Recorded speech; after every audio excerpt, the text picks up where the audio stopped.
But first, I want to talk for a second about the parasocial relationships. You guys talk about that a lot with like reviewing a memoir, reading a book, and being like, I feel like I know this person from the show that they were in, or whatever the case is. And now I feel like, at least with me, like I found your show, and I feel that for you guys. Like you guys are the people that I feel like I know, and I'm like, oh my God, it feels like we're all just like chatting about this book together.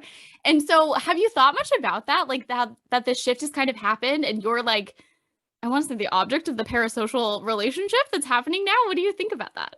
I don't think of it as like parasocial because I'm like, that feels so fancy for us, but we definitely are aware that we are two best friends who do talk like no one's listening. And so if you have us in our ear, like you do have our true friendship in your ear. Yeah. One time a guy asked me out and I said no. And he goes, oh my God, I know you. You're from that unlistenable podcast. And I was like, if you hate me, why would you want to go out with me? And he's like, that's not your real personality. And I was like, that is literally my realist. That is me when I am my most unguarded.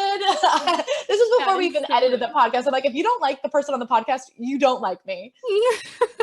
Yeah, I also will say, I don't know if this sounds cheesy or like, Claire, what your thoughts are on it, but people are always like, oh, it feels like I'm like a part of this conversation, even though I'm not really. And like they write in and say like, that they feel like they're in the conversation with us. But when we get DMs, like we get a lot of really thoughtful DMs and discussions in, like we have a Facebook group where people talk about stuff, and then people DM us all the time their thoughts on episodes, and we have conversations. They're part of the conversation. You know what I mean? Yeah. Like when people send us interesting or thoughtful or like funny DMs, like we end up talking about them in future episodes or keeping it in mind and things like that. So like when I don't know, I feel like the episode is like the kickoff of the conversation, but then on social and everywhere else, like it continues, and you know, everyone who messages us and interacts with us is part of it. So it's really not a conversation between just me and Claire. It actually is a conversation between everybody.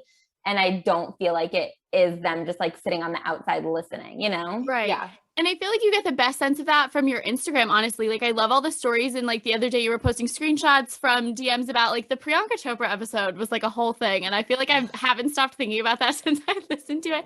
Then my sister listened and we were chatting about it, but it was so cool to like see like the thing about the nose job and the parents. I was like, oh my God, I didn't even think of that. Like, that's so cool. So it is cool to get like, even through you guys, connected with other people who like care about Priyanka Chopra's nose job. Yeah. It's just a cool thing.